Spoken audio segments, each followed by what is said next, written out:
So what it is, it's I think it's a 65 litre oil can. It's not a proper big oil drum, it's about half size. And there's a secondary drum inside that's 25 litres.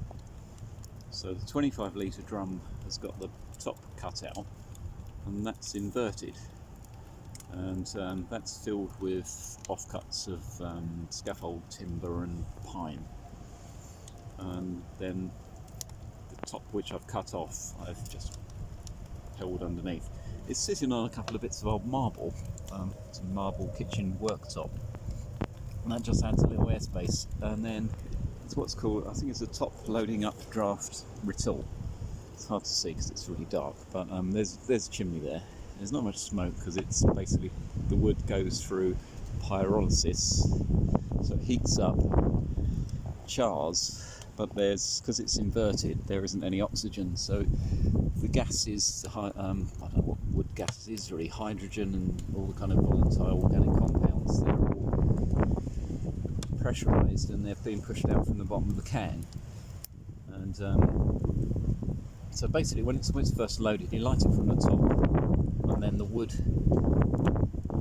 once you've got a reasonable fire, just kind of like a little small campfire, I put the lid on, which is a bit of 3mm steel plate which I cut out, and a bit of 100mm ducting, so that's the flue.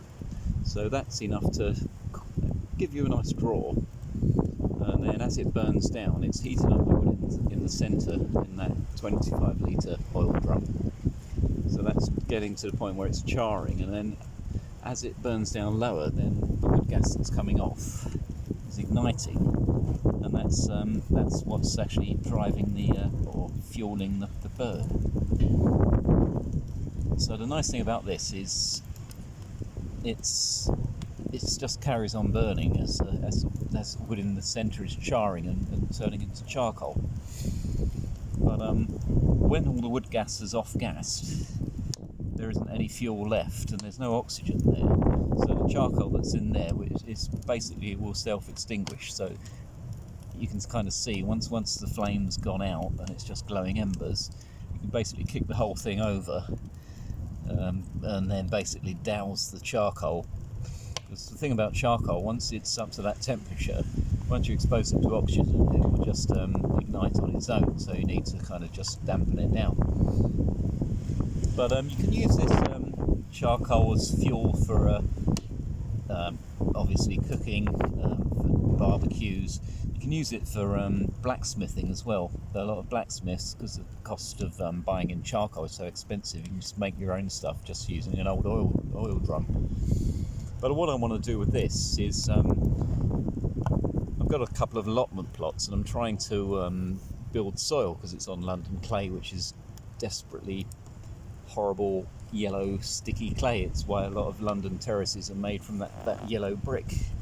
You only need to go down about 50mm and then you hit it. And this allotment plot is in Muswell Hill. Muswell Hill is glacial the way it was formed, and it's basically, the soil consists of boulder clay, which is basically huge flints, about sort of fist-sized flints and above, glued together with all the kind of broken up smaller little pieces of flint to make an aggregate, glued together with a horrible yellow sticky London clay. So if you're trying to grow anything and try and build soil, you've got no chance working with that, because it's basically like a kind of concrete, really.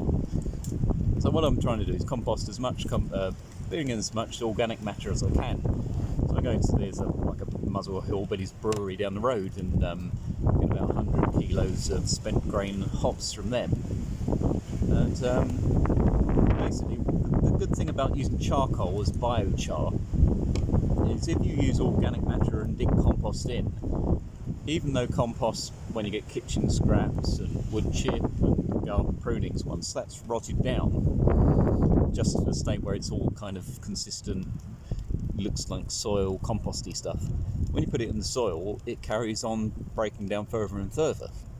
And until I got an allotment, I didn't really quite appreciate that, because basically you got the carbon cycle, and if if on the planet, if all the kind of carbon was turned into trees and animals and living things, if that stuff didn't return to the atmosphere, you'd end up with an enormous depth of topsoil, and there wouldn't be enough kind of carbon in the atmosphere for plants to survive, because it would all be sequestered away. So if you put compost on a flower bed or a allotment plot bed, after a couple of years, that's basically disappeared. So the good thing about charcoal, I mean, if you look at soils and topsoils, there's always going to be elements of carbon in the soil from forest fires and human activity, and it's just one of those elements, really. It's not just kind of soil. There's loads of things in soil, kind of aggregates and grit and organic matter and humus.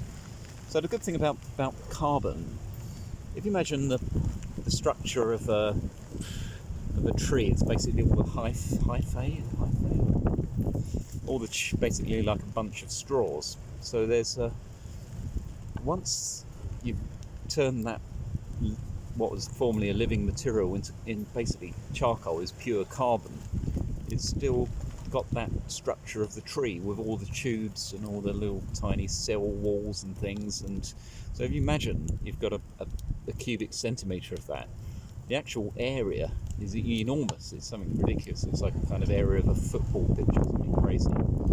So if you put that into soil, what happens? All the soil life, all the tiny microscopic microorganisms, all the kind of bacteria and all the fungal activity, it latches onto those little spaces, because that's what creates sort of air pockets. So it's like a little tiny structure. All these things kind of live on that and live in it. And then when plants grow down, you've got this incredible sort of chemistry experiment going on in the soil. So it's a fantastic kind of thing. And so basically, if you've got 100 litres of charcoal, put that into a bed, and even like 100 years from now, or possibly 1,000 years from now, you've still got that same charcoal doing the same job. So it's an amazing material. So it's really worthwhile. So even though this thing is self-sufficient, so once it's set up, it just provides loads of lovely heat. You can cook on it, boil a little kettle on it, you can have a nice brew, have a nice coffee, and then it's providing something incredibly worthwhile. What it's also doing is sequestering carbon. So it's basically that living organism, that tree, all the carbon in it, it's basically frozen in time. So rather than going through a process of decay, when you kind of turn this into this elemental carbon, that's basically good forever. So as opposed to creating more carbon dioxide and more kind of greenhouse gases, then you've got this amazing material that's going to be good. I think it's a fascinating thing from my point of view, because I've got access to lots of free offcuts and scaffold boards and board ends and offcuts from where I work. It's a brilliant way of disposing of that material. It saves it going into landfill, plus it's a good excuse to have a bit of fire. The lovely thing about this is it's pretty much smokeless, because you're burning the wood gases, so you're not putting loads of kind of gas and pollutants into the atmosphere, because they're being burnt because the thing's getting so hot.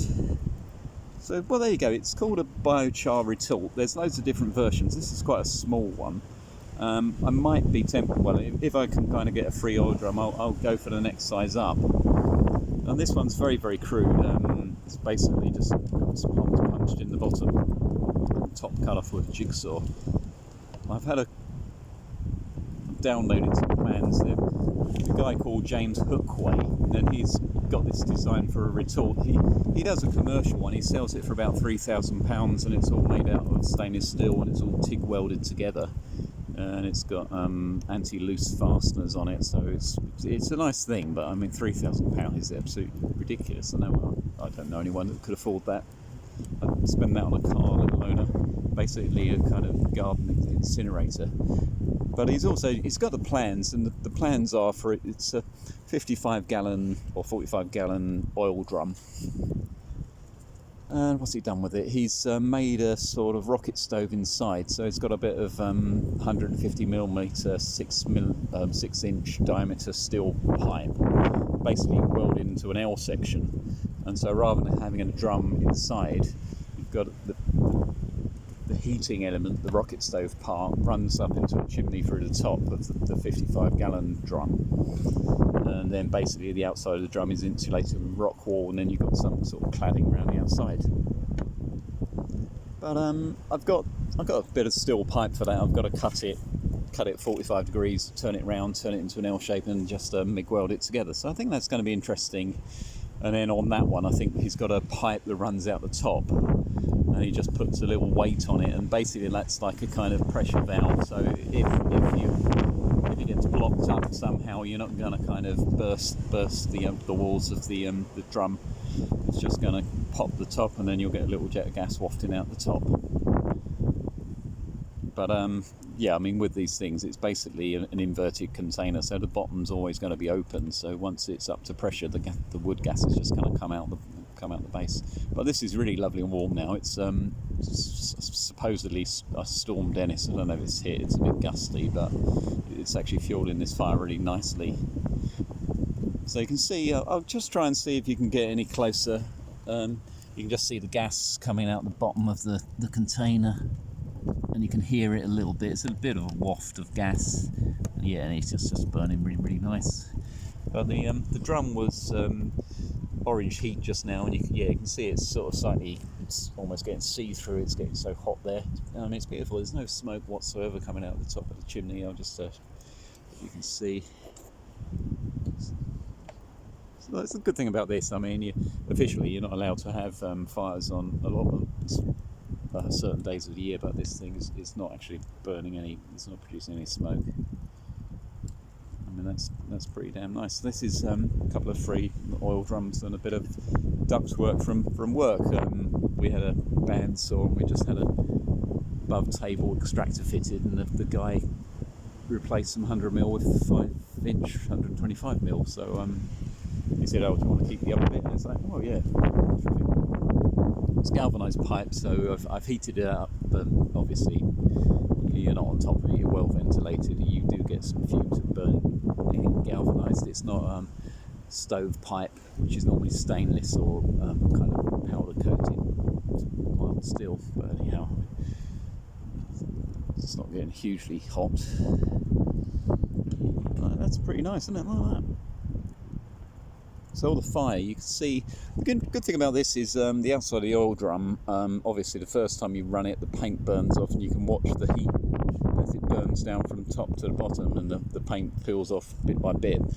I damped it down afterwards, and it was a bit damp, and you could just see the colour change on the outside of the drum as it was burning its way down. So now it's just pure wood gas burning. There's a few little bits of wood dropping down, but just basically embers.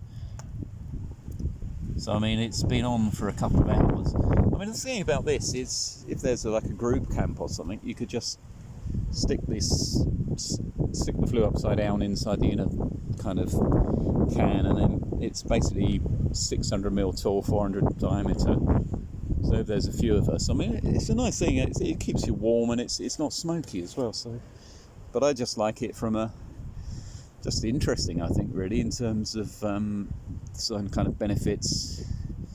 It just goes to show that using reclaimed materials and what you can get for basically nothing. So I mean, to buy lumpwood charcoal, I don't know what a bag of that costs, but I mean, it's a cost. This is just a free thing, and obviously because it's self-contained, you can do other stuff while it's just producing a bit of heat. And if you want to brew, you can stick a kettle on top, and then when it boils, it's time for tea or coffee. I mean, I'm tempted to go for the bigger drum, just because once it's loaded, you get a bigger load of charcoal. This probably, I don't know how many kilos. It's only a few kilos, but it's something for nothing, really. It certainly beats using a little butane stove. And that's fantastic. Look at that. You can just still hear the roaring flame inside.